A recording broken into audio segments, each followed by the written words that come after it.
ಅದೊಂದು ಪುಟ್ಟ ಗುಡಿಯಾಗಿತ್ತು. ಪಾಚಿಗಟ್ಟಿದ ಪ್ರಾಂಗಣದ ನಡುವಿನಲ್ಲಿದ್ದ ಗರ್ಭಗುಡಿಯಲ್ಲಿ ಕೆನ್ನಾಲಗೆ ಚಾಚಿ ಮಾರಮ್ಮ ತಣ್ಣಗೆ ಕುಳಿತಿದ್ದಳು. ಮಿಣುಕು ನಂದಾದೀಪವೊಂದು ಒಳಗುಡಿಯನ್ನು ಬೆಳಗುತ್ತಿತ್ತು. 2 ದಿನ ಊಟ ಬಿಟ್ಟು ಹಠ ಮಾಡಿ ಅಪ್ಪನನ್ನೊಪ್ಪಿಸಿ ಅಲ್ಲಿಗೆ ಕರೆದುಕೊಂಡು ಬಂದಿದ್ದಳು ವಂದನ. ಅದೆಂತ ಹರಕೆಯೋ ಬೇಗ ಕೇಳ್ಕಮಾರೈತಿ. ಹೌದು, ನೀ ಮಾರಮ್ಮಂಗೆ ಇಷ್ಟು ಬೇಡ್ಕೊಳ್ಳೋದಕ್ಕಿಂತ ದಿನ 1 ತಾಸು ಹೆಚ್ಚು ಓದಿದ್ರೆ ಮತ್ತೂ ಒಳ್ಳೆ ಮಾರ್ಕ್ಸ್ ಬರ್ತಿತ್ತು ನೋಡು ಎಂದು ಮಗಳನ್ನು ಕಿಚಾಯಿಸುತ್ತಾ ಕಟ್ಟೆಯ ಮೇಲೆ ಕುಳಿತನು ವಿಶ್ವನಾಥ. ಅಪ್ಪನ ತಮಾಷೆಗೆಲ್ಲ ಸ್ಪಂದಿಸುವ ಪರಿವೆಯಲ್ಲೇ ಇರಲಿಲ್ಲ ವಂದನ. ಅವಳ ಗಮನವೆಲ್ಲ ದೇವಿಯತ್ತಲೇ ಇತ್ತು. ಆಯಮ್ಮ ಹೇಳಿದಂತೆ ಪುಟ್ಟ ಹಣತೆಯೊಂದನ್ನು ಹಚ್ಚಿಟ್ಟುಕೊಂಡು ಕಣ್ಮುಚ್ಚಿ ಕುಳಿತು ಪ್ರಾರ್ಥಿಸತೊಡಗಿದಳು. ದೇವಮ್ಮ, ನನಗೆ ಈ ಊರು ಶಾಲೆ ಒಂದೂ ಬೇಡ. ಅಪ್ಪ yange ಬುದ್ಧಿ ಕೊಟ್ಟು ನಮ್ಮನ್ನೆಲ್ಲ ಇಲ್ಲಿಂದ ಬೇರೆ ಕಡೆ ಕಳಿಸಿಬಿಡು.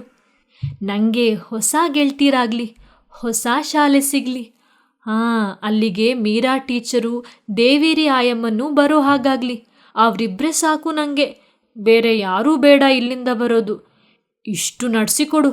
ಮುಂದಿನ ಸಲ ಇದೇ ಹೊತ್ತಿಗೆ ಮತ್ತೆ ಬಂದು ಹಣ್ಕಾಯೇ ಮಾಡಿಸಿಕೊಡುವೆ ಎಂದು ತನ್ನ ಅಹವಾಲು ಮಂಡಿಸಿ ಹೊರಬಿದ್ದಳು. ಮನೆಯಲ್ಲಿ ಯಾರೆಷ್ಟು ನಂಬಿಸಿ ಕೇಳಿದರೂ ತುಟಿ ಪಿಟಿಕ್ ಅನ್ನಲಿಲ್ಲ ಹುಡುಗಿ.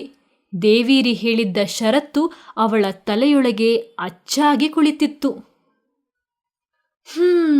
ಇಲ್ನೋಡು ಕೂಸೆ, ಎಷ್ಟು ದಪ್ಪಗಿದೆ ಈ ತೇಗದ ಮರ. 4 ಜನ ಸೇರಿ ಅಪ್ಪಿಕೊಂಡ್ರೂ ಸಾಕಾಗ್ದು. ಇದನ್ನ ನಿನ್ನಜ್ಜನೇ ನೆಟ್ಟಿದ್ದಾಗಿತ್ತು. ಅದೋ ಅಲ್ಲಿ ದೂರದಲ್ಲಿ ಬೆಣ್ಣೆ ಹೊಳೆ ಕಾಣಿಸ್ತದಾ? ಅದರ ದಂಡೆ ಮೇಲೆ ಹಾಕಿದ ಮಾವಿನ ಮರ, ತೆಂಗಿನ ಮರದ ಸಾಲು ಅವೆಲ್ಲ ನಿನ್ನಜ್ಜಂದೇ ಬೆವರು ಕುಡ್ದು ಬೆಳೆದಿದ್ದು. ಅವರು ಯಾವಾಗಲೂ, ಸೀತೆ, ಮನುಷ್ಯ ಬದುಕೋದಾದ್ರೆ ಮರದಂಗೆ ಬದುಕಬೇಕು.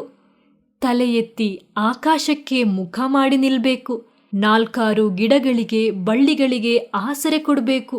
ಮಣ್ಣನ್ನ ಹಿಡ್ಕೊಂಡು ಮುಗಿಲನ್ನ ಮುಟ್ಕೊಂಡು ತಮ್ಮನ್ನ ಕಡಿಯೋರ ಚಿತೆಗೂ 4 ಕಟ್ಟಿಗೆ ಆಗ್ತವಲ್ಲ, ಹಾಗಿರ್ಬೇಕು ನಮ್ಮ ಜೀವನ ಅಂತೆಲ್ಲ ಹೇಳ್ತಿದ್ರು.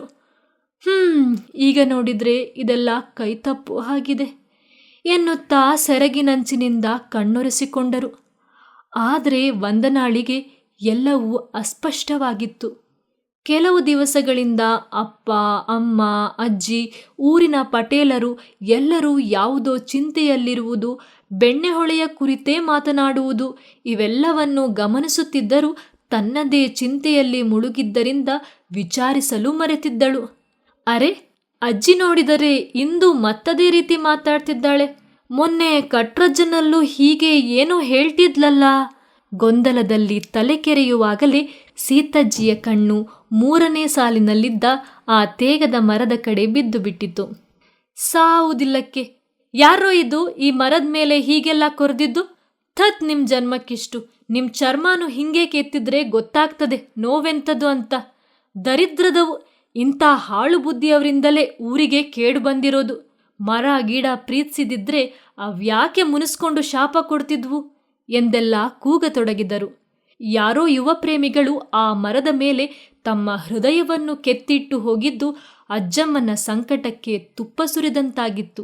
ಅಪರೂಪವಾಗಿದ್ದ ಅಜ್ಜಮ್ಮನ ಈ ಉಗ್ರರೂಪ ಕಂಡು ವಂದನಾಳಿಗೂ ಭಯವಾಗತೊಡಗಿತ್ತು.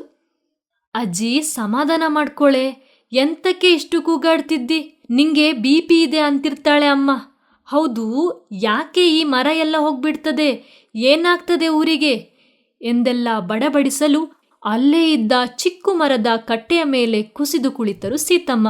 ಎಂತ ಹೇಳೋದು ಕೂಸೆ, ನಿಂಗೆ ವಿಷಯ ಗೊತ್ತಿಲ್ಲ ಅಂತಾಯ್ತು.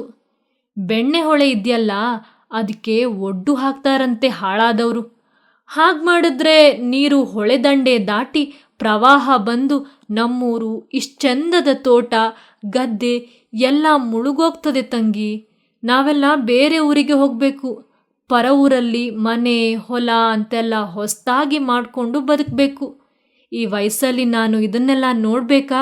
ಈ ಹೊನ್ನೆ, ತೇಗ, ಚಿಕ್ಕು, ದಾಳಿಂಬೆ, ತೆಂಗು, ಮಾವು, ಹಲಸು ಇವನ್ನೆಲ್ಲ ನಾನು, ನಿನ್ನಜ್ಜ ಇಬ್ಬರು ಸೇರಿ ನಮ್ಮ ಮಕ್ಕಳಂಗೆ ಬೆಳೆಸಿದ್ದು. ತಾಯಾಗಿ ನಾನು ಇವರನ್ನ ಬಿಟ್ಟೋದ್ರೆ ಆ ದೇವರು ಮೆಚ್ತಾನಾ? ನಾನಿಲ್ಲೇ ಮಣ್ಣಾಗ್ಬೇಕು. ಬೆಣ್ಣೆ ಹೊಳೆ ದಂಡೆ ದಾಟೋ ಮುಂಚೆ ನನ್ನಂತೂ ಈ ಭವದಿಂದ ಪಾರು ಮಾಡಪ್ಪ ತಂದೆ ಅಂತ ಬೇಡ್ಕೊಳ್ತಿದ್ದೀನಿ ಎಂದು ಬಿಕ್ಕಿ ಬಿಕ್ಕಿ ಅಳಲು ಅಜ್ಜಿಯ ಸಂಕಟ ಕಂಡು ಅಪ್ರಯತ್ನವಾಗಿ ವಂದನಳ ಕಣ್ಣಾಲಿಗಳು ತುಂಬಿಕೊಂಡವು. ಅಂದ್ರೆ ನಾವೆಲ್ಲ ಈ ಊರು ಬಿಟ್ಟು ಪರ ಊರಿಗೆ ಹೋಗ್ತಿದ್ದೇವೆಯೇ? ಮಾರಮ್ಮನ ಗುಡಿಯಲ್ಲಿ ಕೇಳಿಕೊಂಡ ನನ್ನ ಹರಕೆ ಇಷ್ಟು ಬೇಗ ನೆರವೇರ್ತಿದ್ಯೇ? ಅತೀವ ಅಚ್ಚರಿಯ ಜೊತೆಗೆ ಅರಿಯದ ಸಂಕಟವೂ ಆಗತೊಡಗಿತ್ತು ಪುಟ್ಟ ಪೋರಿಗೆ. ಭಾರವಾದ ಹೆಜ್ಜೆಯೊಂದಿಗೆ ಮನೆಯ ಕಡೆಗೆ ಸಾಗಿದರು ಇಬ್ಬರು. ಎತ್ತ ನೋಡಿದರತ್ತ ಅಗಾಧ ಜಲರಾಶಿಯೇ ತುಂಬಿದೆ. ಸೂರ್ಯನ ಬಿಸಿಲಿಗೆ ತನ್ನ ವಿಶಾಲ ಮೈಯನ್ನು ಹರಿಕೊಂಡು ಪಳಪಳನೆ ಹೊಳೆಯುತ್ತಿದ್ದಾಳೆ ಬೆಣ್ಣೆಹೊಳೆ. ತಿರುವಿನಾಚೆ ಕಿಲೋಮೀಟರ್ ದೂರದಲ್ಲಿದ್ದ ಗುಡ್ಡದಿಂದ ಭೋರ್ಗರೆದು ದುಮ್ಮುಕ್ಕುವ ಅವಳ ಅಬ್ಬರ ದೋಣಿಯಲ್ಲಿದ್ದ ಇವರ ಕಿವಿಯನ್ನು ಇರಿಯುತ್ತಿದೆ. ಅವಳ ಅಪ್ಪ, ಅಮ್ಮ, ಅಜ್ಜಿ ಎಲ್ಲರೂ ಅಳುತ್ತಿದ್ದಾರೆ. ಕಟ್ರಪ್ಪನೂ ತನ್ನ ಬಟ್ಟೆಯ ಗಂಟನ್ನು ಹಿಡಿದುಕೊಂಡು ಶೋಕಿಸುತ್ತಿದ್ದಾನೆ. ಆಗ್ಲೇ ಸೀತಜ್ಜಿ, ಇಲ್ಲ, ನಾ ಬರದಿಲ್ಲ. ಹೌದಾ? ಏನೂಂದ್ರೆ ನಾನು ನೀವಿದ್ದಲ್ಲಿಗೆ ಬರುವೆ. ನಮ್ಮ ಹೊಲ, ತೋಟ, ಮನೆ ಎಲ್ಲ ಹೊಳೆಯೊಳಗಿದೆ. ನಾವಿಬ್ಬರೂ ಅಲ್ಲಿಗೆ ಹೋಗುವ, ನಾವಲ್ಲಿಗೆ ಎಂದು ರೋಧಿಸುತ್ತಾ ಎಲ್ಲರೂ ಅವಕ್ಕಾಗಿ ನೋಡುತ್ತಿರುವಂತೆ ಪಟ್ಟನೆ ದೋಣಿಯಿಂದ ನೆಗೆದು ನದಿಗೆ ಧುಮುಕಿಯೇ ಬಿಟ್ಟಳು. ನಿಮಿಷದೊಳಗೆ ಅವಳ ದೇಹ ಹೊಳೆಯ ಒಡಲನ್ನೂ ಸೇರಿಬಿಟ್ಟಿತು. ಆಗಲೇ ಥಟ್ಟನೆ ಎದ್ದು ಕುಳಿತ ವಂದನ ಅಜ್ಜಿ ಎಂದು ಕೂಗತೊಡಗಿದಳು. ಅವಳ ಪಕ್ಕದಲ್ಲೇ ಮಲಗಿದ್ದ ಶಾರದೆ ಬೆಚ್ಚಿ ಎಚ್ಚರಗೊಂಡು ದೀಪ ಹಾಕಿ ಮಗಳ ಬೆನ್ನು ಸವರಿ ಸಂತೈಸತೊಡಗಿದರೆ ನಿದ್ದೆಯಿಂದೆದ್ದ ವಿಶ್ವ, ಏನಾಯ್ತೇ ಕೂಸೆ? ಎಲ್ಲೋ ಕೆಟ್ಟ ಕನಸು ಕಂಡಿದ್ದೀಯಾ ಅಷ್ಟೆ, ಮಲಗು, ಏನೂ ಆಗಲ್ಲ ಎಂದು ಸಮಾಧಾನಿಸಿದ. ಆದರೆ ಕಣ್ಮುಚ್ಚಿಕೊಂಡೇ ಒಂದೇ ಸಮನೆ ಅಳುತ್ತಿದ್ದ ಮಗಳನ್ನು ಕಂಡು ಪಕ್ಕದಲ್ಲೇ ಇಟ್ಟುಕೊಂಡಿದ್ದ ಚೊಂಬಿನಿಂದ ನೀರನ್ನು ತೆಗೆದುಕೊಂಡು ಅವಳ ಮುಖಕ್ಕೆ ಚಿಮುಕಿಸಲು ಮೆಲ್ಲನೆ ಕಣ್ತೆರೆದಳು ವಂದನ. ವಾಸ್ತವಕ್ಕೆ ಮರಳಿದವಳಿಗೆ ಅದೊಂದು ಕೆಟ್ಟ ಕನಸೆಂದು ಅರಿವಾಗಿ ಬಹಳ ಖುಷಿಯಾಯಿತು. ತಕ್ಷಣ ಏನೋ ನೆನಪಾಗಲು ಧಡಕ್ಕನೆ ಎದ್ದು ನಿಂತಳು. ಅಮ್ಮ, ನಾ ಅಜ್ಜಿ ಕೋಣೆಗೆ ಹೋಗಬೇಕು. ಅಜ್ಜಿ ಹತ್ರ ಏನೋ ಈಗಲೇ ಹೇಳಬೇಕು. ಮಾರಮ್ಮನ ಹತ್ರ ನಾ ಕೇಳ್ಕಂಡಿದ್ದು ನಿಜ ಆಗಬಾರ್ದು. ಹಂಗಾಗಲೇಬಾರ್ದು.